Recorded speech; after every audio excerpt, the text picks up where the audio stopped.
please welcome Roos.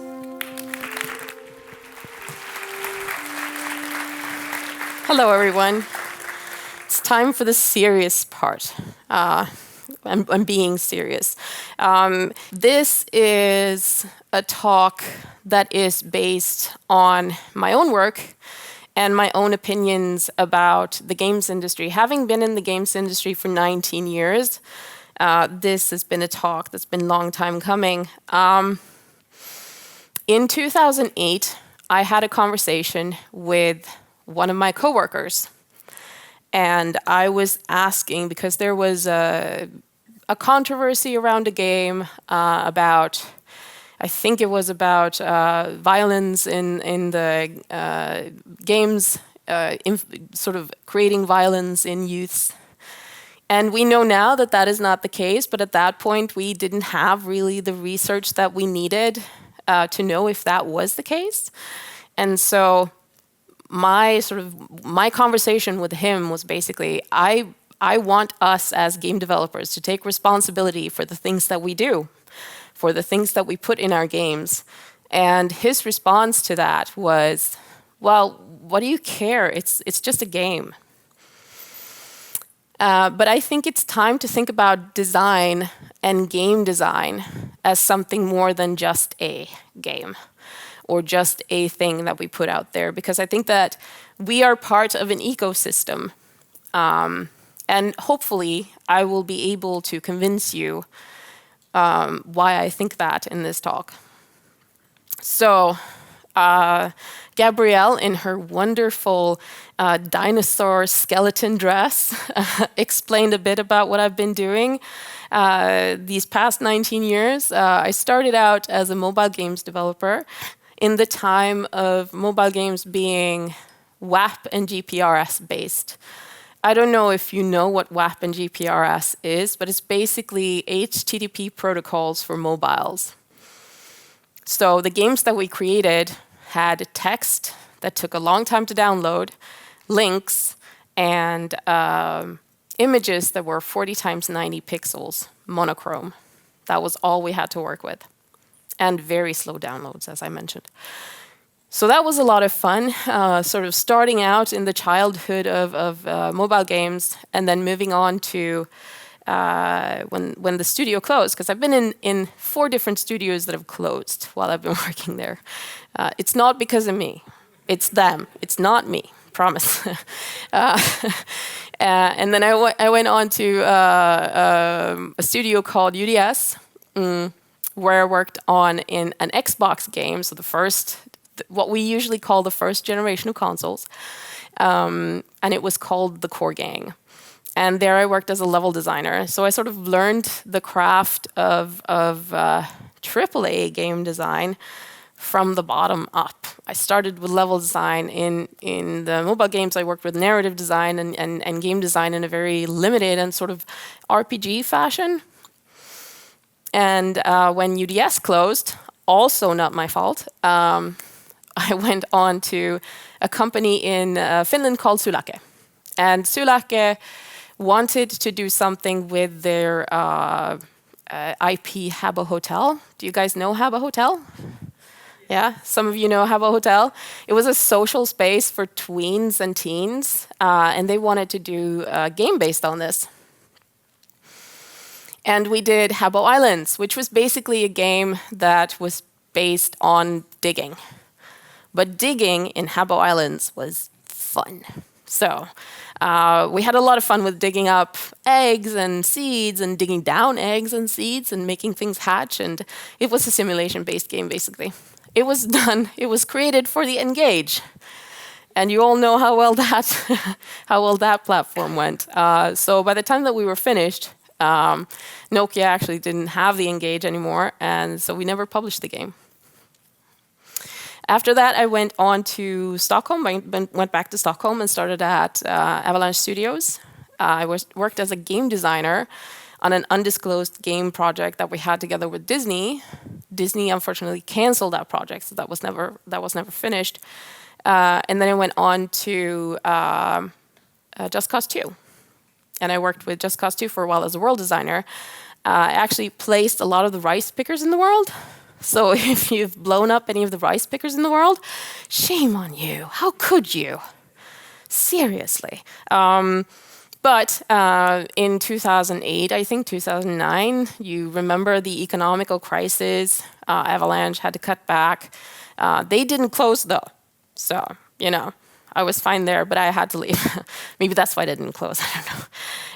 And then I went on to a studio or a company that was venture capital funded called Movinto Fun, who made a console. And it was a little movement-based thingy, like the little round thingy that you see there. It was on a string, and it had an accelerometer in it.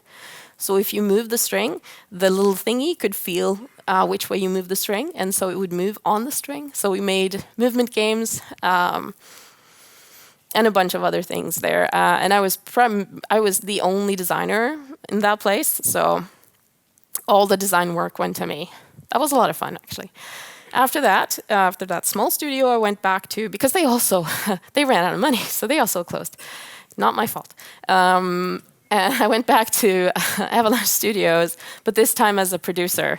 And I usually joke around that I was hired to follow the creative director around and write down everything that he did or everything that he said to the development team to make sure that we could schedule all the changes that he wanted so that the development team wouldn't get overwhelmed.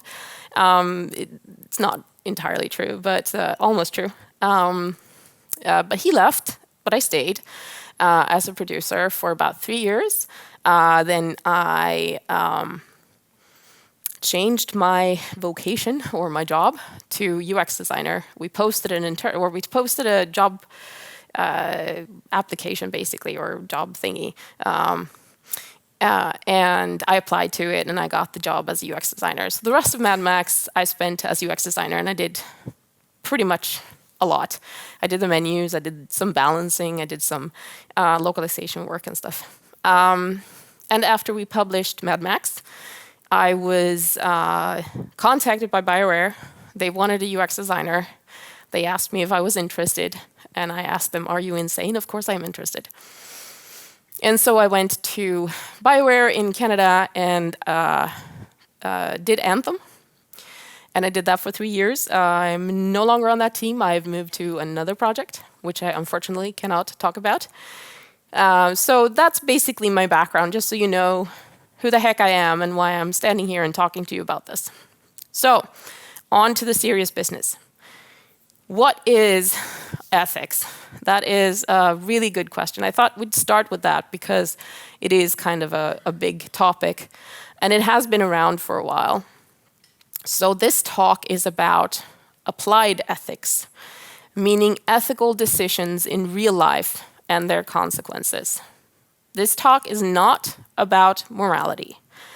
Morality is applying a moral judgment and saying that that is the way that the world should work. So for instance, I don't know if you've heard about a case in the US where a gay couple went to a cake shop and they wanted to buy a wedding cake.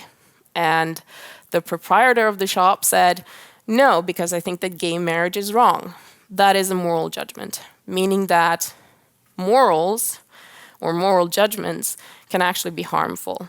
Ethics is about determining what behavior, just as it says, determining what behavior helps or harms sentient creatures. So, what I am going to talk about today touches on what happens if I collect data on a certain set of players. What am I using that data for? What happens if I encourage a certain type of content in my game? How does that affect the culture? What happens if I encourage a certain culture at the workplace? How does that affect the workplace and the environment that we work in? What happens if I hire only a certain subset of people from a certain culture to my studio? How does that affect the culture? How does that affect the content that we put out? So basically, how do we arrange the world around us, and how are we affected by that arrangement? So this is a massive topic. I won't be able to cover everything, but I have left 15 minutes at the end for questions. So if you have questions, you'll be able to ask, hopefully a lot of them. and hopefully not too difficult ones. But since it's ethics, you know, it is what it is. So one of the things that came up during a discussion in an elevator with a coworker at BioWare was how hard it is to do the right thing, because it actually takes a lot of work to do the right thing. If you don't want to do, or if you don't care about doing the right thing, then you could just do whatever you want, and just sometimes it turns out right, sometimes it doesn't. But if you want to make a conscious effort to include people, to make sure that you're creating something that is not harmful to people, that actually takes a lot of work. So basically, ethics is hard because you have to include the people in the culture, you have to include the people in the content, you have to include people in the company, how the company treats the employees. And you also have to look at what is the culture on the development team, because sometimes the culture in the company can be very different from a development team, and between development teams, the culture can also be very different. So, one of the things that I did in preparation for this talk was to ask on Twitter for examples about how influential games can be on your day-to-day life, how much impact they actually have on us. And I asked for positive examples, because sometimes, or I feel that when I'm standing here talking, it's going to be a lot about, these are bad things. But one of the things that we really need to think about is that we actually have the power to influence games in a good direction. We can do good with our games. So I asked for examples where games had a positive impact, and I started by sort of being fairly open myself, because I thought that, you know, if I am open, then people will sort of reciprocate and be open to me. So I told them a story about my years of depression between 2011 and 2015, 2016. I had a clinical depression. I was in a really, really bad place, meaning that I really didn't want to live, but then I didn't really have the energy to die either, because it takes a lot of effort. And that's supposed to be a joke, but nobody ever laughs when I say that. And basically another thing that happened during those years, which I frankly don't remember much of, was that my father passed. My father got sick in 2011, which probably triggered the depression. And then he passed away in 2012 in July. And another thing that happened during that same period was that Mass Effect 3 was released. And I think that I played Mass Effect 3 on repeat for about 2 years. And I'm fairly certain that that game saved my life. So that's the story that I used. And I got a lot of different responses back. Everything from, I had fun with my brothers, to this game helped me come out and become who I really was, from a gender perspective or from a sexuality perspective. And I think it's kind of important to recognize that we have that kind of power. So the first response, or one of the first responses, was, games have brought me closer to people, like friends, relatives, and partners. It made me feel less lonely. BioWare games helped me realize what kind of values I would really fight for, no matter how difficult to achieve, how to understand someone even when we don't share all of the same values, that nothing is just good or evil, and good friends can turn any tide. When I'm stressed or anxious, I start up Animal Crossing, Mass Effect, or Dragon Age. Just the theme music slows my heart rate down. You can even see it in my Fitbit stats. I met my husband in an online game. We just celebrated our 23rd wedding anniversary, so that's pretty cool too. It helps me deal with crushing chronic pain. I can engage deeply enough to forget agony for a little while.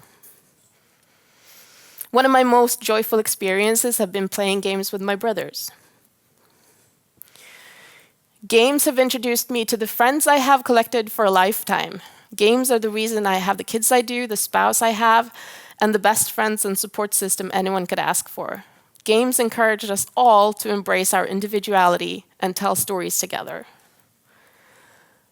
Social aspects of non-competitive games have helped me establish lasting friendships that don't involve alcohol. I dislike drunk people, bars are filthy and loud, or going to places where the sensory stimulation is overwhelming. My gaming friends are overwhelmingly neurodiverse. Monster Hunter World gave me predictable challenge and achievable goals in the middle of a move that seemed never-ending. Without Mass Effect and Dragon Age, I may never have found the courage to finally come out. Both helped me feel like I would be accepted, and I was. And then finally, queer representation in Fallout New Vegas, and particularly the way the arcade storyline is handled, helped me come to terms with my sexuality, which had a huge positive impact on my mental health and life in general. So, what we put out there is important. And I think that it's time that we realize that, or that we took responsibility for it. So this is a quote from a book called Design for the Real World by Viktor Papanek. Has anyone read it? No one's read it? Okay, it's just because my education was in industrial design, so we had to read all these books about design theory. One of the things that he says is that you're responsible for what you put in the world, and you're responsible for the effects those things have on the world. Because as designers, we practice ethics daily. Everything we do is a choice, or the absence of making a choice. What we do impact people. And sorry for harping on about that, but I think it's important that it sort of lands, that what we do actually impacts people. There was recently a game creator on Steam who chose to give a 41% discount on their game. And that 41% discount is not random, it is the trans suicide rate. Meaning that this person, a developer, chose to do intentional harm to that group of people. So basically what I'm trying to say is that we can ignore things, we can take responsibility for it, or we can do harm intentionally, but hopefully that is not what most people do. The easy way here is to ignore it, because then we don't have to think about it, and we don't have to do the work. So this is a quote from a book called Universal Design, Creating Inclusive Environments. It's not a coincidence that I'm using a book on universal design to raise the issues we have within game development. This is also from industrial design beginnings and from architecture beginnings. And in industrial design and architecture, universal design has been a consideration for a long time. And the principles of universal design serves to break down barriers and create a socially just environment. And yes, I am using the word social justice because this is, after all, a talk about ethics in game development. Universal design has its origins in the civil rights movement. And that is not a coincidence either, because a lot of the drive to change the environment and culture often come from those who are not privileged. In universal design, it's a desire to build spaces that aren't adapted to people with disadvantages in movement, sight, or other disabilities. Instead, the spaces are built for everyone from the start, meaning that nobody needs to be specially catered to or feel sort of exposed in their impairments. They could just take in the space and they can be in the space without having the space be adapted to them. While I think that most of us understand that not every game can be created for everyone, there are a few things that we can do, keeping ethics in mind. So I'm going to do this is a bit of my hypothesis. It's not a theory yet, it's just a hypothesis. But I think that for the ethics of a production chain, in particular with respect to games, there is the outer circle, which is the outside ecosystem outside of games. Ethics there concern treatment of workers, the crunch culture, you all know about that, equality and diversity within the company, treatment of players. How are the players treated by the company? Treatment of player data. How are we handling the player data? How many leaks have we had of player data that's just floating around there? Are we taking care of that information that the players are giving to us in confidence and making sure that that stays private? It also has to do with the communication with and around culture. The inner circle is in-game, where we look at the treatment of player characters and NPCs, representation of varying ethnicities, sexualities, and genders, how the game speaks of players and NPCs, and what actions they have. And then there's the meta layer, which is basically using the data, the player's data, to influence the game, such as through recommendations, or using what happens in the outer circle to influence the inner circle with patches, etc. Because if something happens in the culture around games, that will most likely affect the content in the games. So for instance, the controversy around loot boxes, that's such an example. And for all of these three layers, we have to think about access. We have to think about who's in, who's out, who has access to resources, who's denied access to those resources, who is empowered, and who is neglected. So to dig even deeper into it, I think that we live in an ecosystem. As I mentioned previously, we live in an ecosystem, and each part of that ecosystem affects the other. Culture affects education, companies, and content. Education affects companies, content, and culture. And companies affect education, content, and culture. And content affects culture, education, and companies. It's a bit of a mouthful, and a bit of a swirl, right? You get a bit dizzy seeing this, I guess. And my belief is that one piece of this ecosystem is not cut off from the rest of these pieces. They are all part of one big organism. Because if there's a leak of player data, that is not just affecting the players, it's affecting the culture as well, and the future content through different strategies from the companies. If there's an uproar about a certain type of mechanic in the culture around games, it affects the company and future content. If the education changes to take in more marginalized voices, for instance, and make sure that they are taken care of, that affects the companies that they're hired at and the content that is being created because they have a different viewpoint. And in long term, the culture. So one of the things that I want to clarify is that taste is not everyone, or rather, taste is what I enjoy playing. Barriers is what I'm comfortable, allowed, able, or expected to play. So this is not everyone make the same game that everyone likes to play, because that is impossible. Nobody should ever ask that of you. This is instead, think about things like accessibility, representation, actions, and culture in and around the game. A game is not less difficult because it's accessible. That has also been a conversation that's been going on Twitter about, I think it was Dead Souls, or yeah, it was, or one of those really hard games. It does not change the enjoyment because it includes many different ethnicities, genders, or sexualities. Well, it may be perceived as changing the enjoyment because there are some people, loud voices, that will oppose that, but most players will probably not even notice it.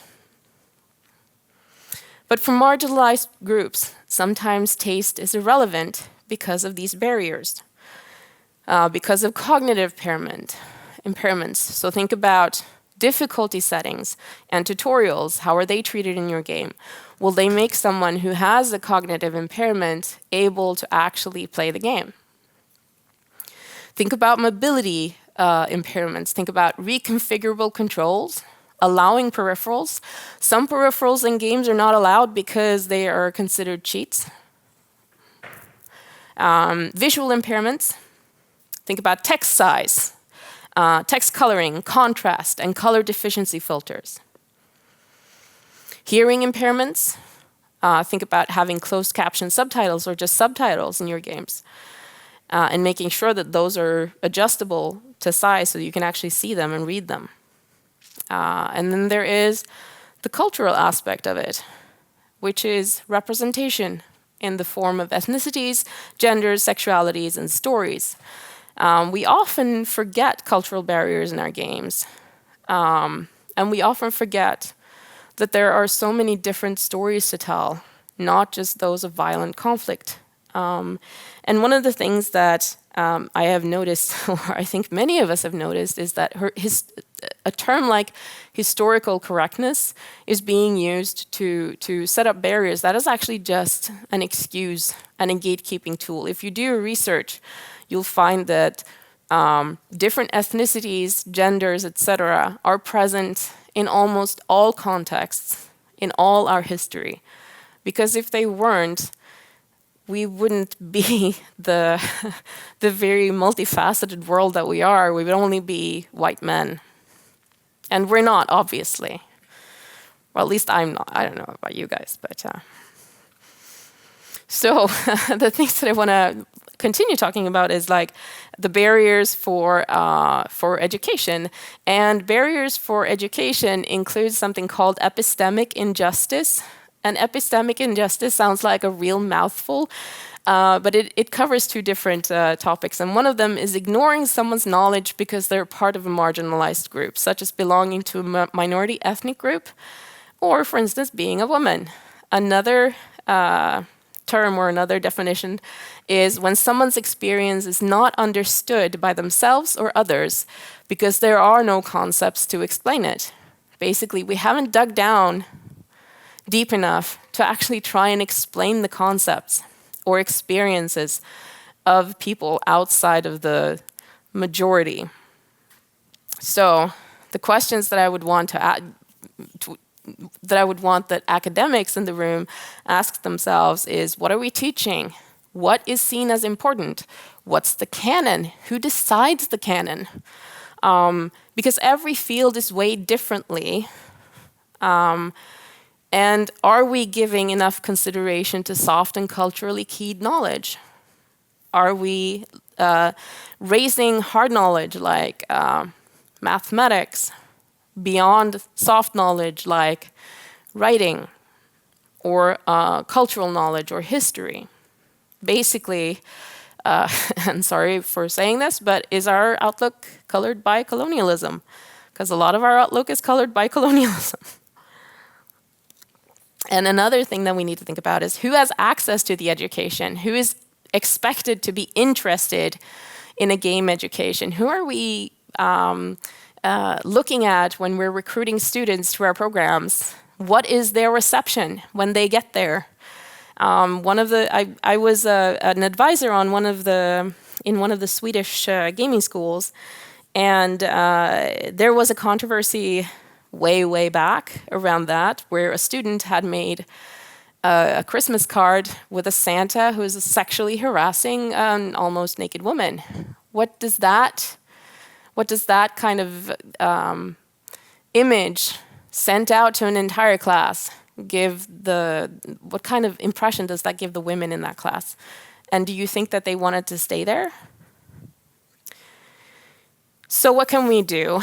Well, don't allow elitist thinking around games or skills. Don't allow that to take root. Don't allow sexism in learning environments. Talk about why movements like Gamergate are actually harmful to our culture. Support marginalized groups. And as companies and professionals, make demands on the students and education. Diversity goals for the company should be reflected in the educations that are receiving support. So, and then there's the gaming culture, and I don't even know if I want to touch this, but I'm kind of curious, why have we built a culture, and I'm including me in this, why have we built a culture where doing intentional harm is okay? How is that okay in any way? I don't necessarily believe that games cause extremists, but I do believe that the culture, certain parts of the culture around games actually do. And the barriers that we've raised in the culture, they're our own doing. Because through the years, we have created and supported a culture that feels entitled to exclude people.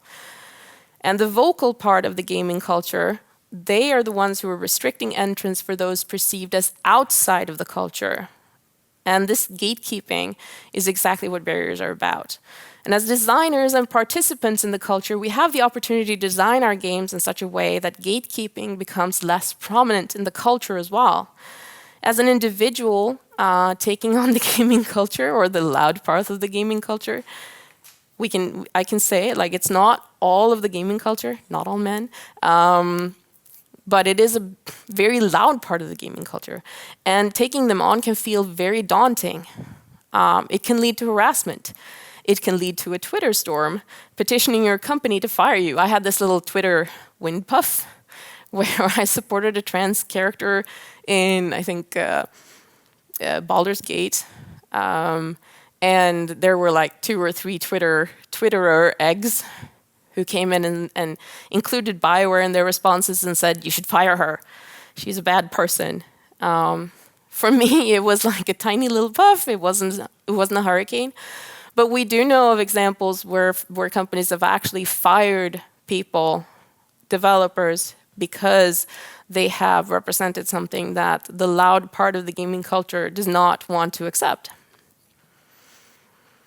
So keep asking yourself, when you're on Twitter, when you're on social media, when you're on Reddit, when you're on Discord, when you're on Twitch, am I harming anyone when I'm doing this? If I'm talking trash to someone, is that actually necessary? Or am I doing harm in doing this? And that is especially important for us who are representatives for companies, who are developers, who are actually in a position of power. And one argument that you'll hear more and more often is, what about free speech? Meaning that we should allow all ideologies to speak freely, but some ideologies are actively seeking to harm human beings by their moral judgments. Allowing them to speak brings about harm. So ethically, it might just be that you shouldn't allow them to speak. And that is my very personal opinion. So this is a quote from a video wherein Chief of Army Lieutenant General David Morrison has just found out that his soldiers in the Australian Army, have taken images of female soldiers and manipulated them so it looks like they are performing sexual services to other male soldiers. And what he said is that it's a very good video, so if you can find it, definitely look at it, because that's a guy who can really put his foot down. What he said is, the standard you walk past is the standard you accept. That goes for all of us, but especially those who by their rank have a leadership role, meaning that we as leaders have to take responsibility, which is basically what this talk is all about. I'm just trying to convince you very lengthily, like 40 minutes or so. So my advice is to seed any communities that you control with a culture that you want. Don't allow trash talking, don't allow sexism, don't allow racism, don't allow homophobia or transphobia. If you're a company with some power, you can make demands on the services that you're using, at least your little part of the services that you're using. And if you're a company, you can set up clear guidelines for acceptable behavior and make it ethical. If you're an individual, you can use the moderator tools at your disposal to be inclusive. Don't allow bullying. Any one of us who stood up to bullies knows that this is hard. This is not easy work. It's really frightening sometimes. And I know I've been sitting around many an evening during the Gamergate controversy with my hand on the send button to a tweet. And I've felt really scared to actually press the button because I didn't know what would happen. Nothing happened to me. Well, there was a bunch of sea lining, but I mean, everybody had a bunch of sea lining. But something worse could have happened. And one of the things that we should be aware of is that we're not helped by these services that we're using. We're not helped by Twitter. We're not helped by Facebook, because they operate on attention. And it is not necessarily positive attention they're operating on. They don't care if it's a hate storm or if it's a love storm, because they get money either way. But in your corner of the world, don't allow it. So then there are the companies that we work at. There are companies out there who, instead of protecting people and speak up for them, fire them if they have spoken up themselves. There are companies out there who are actively provoking marginalized groups in order to be edgy. There are companies who engage with the clickbait culture and use attention, no matter what attention, as a way to earn money. It's an economical model for them. There are companies who use their workers in a negative way. They employ crunch culture in order to get the job done and send out a game. And then when their workers are burnt out, and they become discarded. So this should not be your company. If you are someone who's starting a company or part of a company or a leading position at a company, make sure that there's an equality and diversity plan in effect with clear guidelines. Sometimes this is according to law. Sometimes you have to do this. And even in companies where you have to do this, on occasion, there aren't any plans and guidelines in place. Hold the company accountable. If there aren't any plans or guidelines in place, you as an employee can always ask, why don't we have an equality plan? Why aren't there any guidelines on how to handle these types of situations? And again, having a business model that makes money out of attention, no matter what kind, is most likely not ethical. Then there are the development teams, because company culture can sometimes be very different from development team to development team. In one team, at one time, very long ago now, but still, I remember being told that women can't make games. One morning, I came into work, one of our programmers walked up to me and said, you know what? Women can't make games. And I was like, what? Okay, why? You're too emotional. Okay. I also remember several times when code in various games have been discovered to be misogynistic or contain slurs. I remember several project meetings, both recent and far away, or farther back in the future, or farther back in the past, where rape jokes have been the norm. I remember being sent long emails when Gamergate first started up around my political views and my inability to keep them to myself. And my inability to keep my political views to myself was basically, let's sign a petition to show Zoe Quinn that we support her. I remember being asked do women like this? As if I am all women. I'm not all women. And I remember being interviewed by men, and only men, for so many times when applying for a job or applying for a new position. So there is the code of conduct that we can apply for this, or apply to this. And the code of conduct should apply to all levels of a company, all parts of the team. And if the code of conduct is not followed, hold the project leaders accountable to this. Speak up if you hear something or if you see something that isn't acceptable. If you're a marginalized person, it can be really, really hard to speak up, so we really need our allies for this. We need people to look out for us, because sometimes it's just too hard to be part of the marginalized part of a development team. Make sure that there are representatives of marginalized groups having the opportunity to weigh in on potentially damaging portrayals of NPCs or player characters. There was this, I read a book by, I can't remember his name, but the book's title is Ruined by Design. He told about a Silicon Valley company who wanted to get a female audience for their application. And so they held a workshop around what women want. They didn't talk to women. They held a workshop around what women want and sort of speculated around, would this appeal to a woman? They didn't even ask anyone. So that's the way not to do it.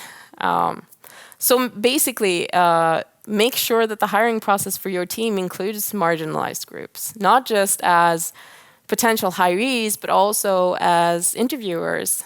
Sitting there all alone, I think my worst and actually most awesome interview process was when I was surrounded by 3 very tall gentlemen who asked me if I liked pirates, cowboys, or ninjas the best. I couldn't answer that question. I said all of them, of course. But I mean, that can be an intimidating situation. Not necessarily the pirates, ninja, and cowboy question. But I mean, it is hard to get that one right? And then there's also the content. And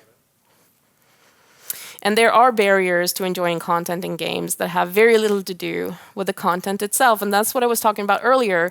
Accessibility options are often cut from games because development costs too much. So we cut the subtitle size changes. We cut the color deficiency filters. We cut those things that would make the game enjoyable for maybe not just that part of the audience that they're intended for, but for larger parts of the audience that have visual impairments, but maybe not blindness. Things like that. We keep making excuses to keep our protagonists male, white, and heterosexual. Content that's seen as edgy or is edgy is most likely an attempt to shock us and so bring attention to us. Or it's just laziness because they have the people who create that content hasn't taken the time to actually do their research. Basically, it boils down to, I don't want to have to think about people I might hurt with this piece of content, so I won't. But by limiting the stories we write, we limit ourselves. We limit access to games for people outside of the narrow definition of mainstream. We have a very narrow definition of mainstream.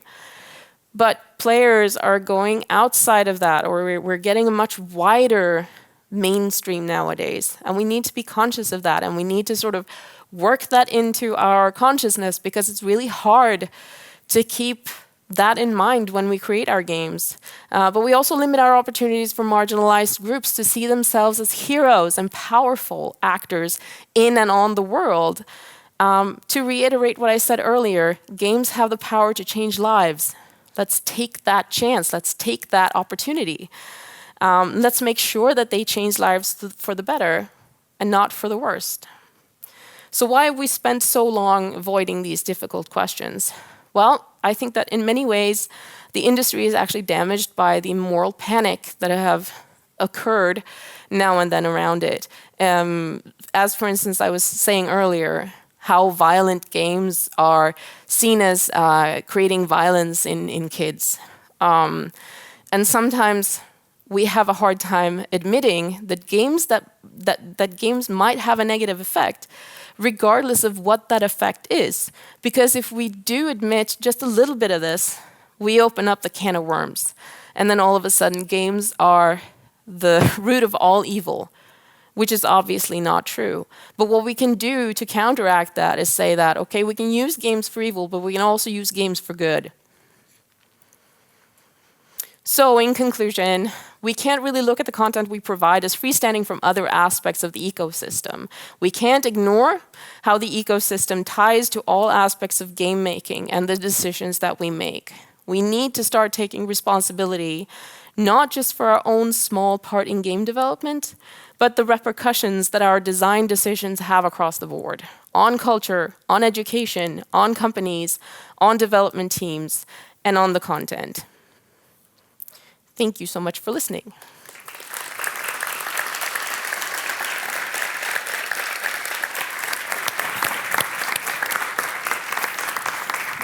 God, that's such an important talk, and I wish we had all afternoon actually to discuss some of the issues there. We've got questions straight away. Yes. Yeah, hello. Hi. Very good talk, by the way. Thank you. I just wanted to ask, like, you probably know about the whole Blizzard thing that happened, right? And the whole, and it seems like Blizzard addressed that by basically saying we want to be apolitical. Do you think that game companies and games can be apolitical, and why? No, I don't think that anything can be apolitical, but then I'm a feminist, so I believe that everything's political. I know, this is a brave answer. No, but I think it's very hard to be apolitical in a world where everything actually has an impact, and especially if you're a large company, your decisions are going to have an impact, regardless of what kind of decisions you make. And I don't think that that is limited to Blizzard. So I wouldn't know how to be a large I wouldn't know how to be a large company, but I wouldn't know how to be a large company and apolitical. I don't know that those things are sort of, I don't think that they work. Yeah, Did that thank you. help? Yeah, thank you. I mean, we were talking at dinner last night just about how these very small vocal minorities on Reddit and Twitter seem to have the power to change some brave decisions by game studios into something much more generic, and it's so sad when that happens. And I found the most ethical companies are the companies as well that have the most diverse workforces, the ones that seem to be producing the most interesting content and the more enjoyable games. Companies like Media Molecule producing such, innovative, beautiful games. Yes, I would agree. More questions? Yes, more questions. Hi. Hi. Okay, so first off, before I ask my question, I'm just going to do something I have not seen anyone do yet. Hi, Mom! Okay, that out of the way. I have like thousands of questions I could ask you, but we can stand here all day. I'm going to go for a really easy one, I feel, at least, which is that you talked a little bit about crunch in the video game industry. And there's one specific incident that I always discuss with people, and I always get kind of the same answer, especially if... I can tell you. So Red Dead Redemption 2. After it came out, it got really good reviews, but then I think it was Kotaku made an article about the crunch on it, that the workers were not forced, but they were incentivized to work long hours, and by that, they could choose to not work long hours, but then they would just get laid off. It's not specifically told to them, but it's very obvious for them that that would happen. And I tell people about that, and then they feel sort of bad, but then they say, well, it was a good game. I really liked that game. I bet they will be really proud of the work they did. Then I tell them about, some people was really hurt mentally. Some families got split up. Some people didn't even get paid extra, I think. Like, all that things. And I get the same response. But it was a good game. They must be proud of it. Like, the end result matters. So my question, in short, is, do you think the end result is worth what, leads up to the end results? Do you mean the end justifies the means? Yeah. Actually, that's a way easier way to say it. Jesus. So I would say that no, it does not. Even if the game is awesome, it's built on people's efforts, and those people might not actually want to stay in the industry, and so we're losing very important resources. And even talking about people as resources is kind of bad, but we do lose a lot of knowledge because of the crunch culture, and that's a shame. I think some people actually sort of are integrated into the crunch culture and feel that is the way to make games, that it is like, oh, we just went through boot camp together and now we're a real team. and it's really hard to combat that attitude, just both in the company and in a development team, especially if the game is successful, because then you sort of get that reward for, okay, we worked really hard and we managed to do something that was awesome. But I still don't think it's worth it. I think we need to move away from that culture and make sure that we can work in a normal kind of way, even in the games industry. Did that answer your question? Yeah. Well, actually, okay. One more thing. To the people in the audience, for example, that still think, well, the game was great, so I shouldn't feel bad about it, or I shouldn't think anything about it. Do you have something to say about that? Well, I mean, no, because you can still enjoy something that is problematic, as long as you know that it's problematic and why. And so you can enjoy Red Dead Redemption 2, and you can say, okay, I really like this game, but I do know that the development project or the development process was troubled. So, as long as you know that, otherwise we wouldn't be able to enjoy almost any media. Very good response. Thank you. Hi, thanks for the talk. When you represent minorities in a game, how do you make sure that it's not an exploitation, that you do that in a way that feels right and will not create a backlash from those minorities? You talk to them. You talk to the people that are represented. You talk to the cultures that are represented. And if you can't do that, do a lot of research. Do research coming out of your ears. And if you get criticism after you've done it, and you think that you've done the right thing, but someone is telling you that, no, this was actually a misrepresentation, or this was a problematic representation of a certain culture or a certain minority, then you take that feedback and you say, thank you so much for teaching us. We will do better next time. Thanks. Okay, I think that's it for questions. Thank you so much for an absolutely amazing talk.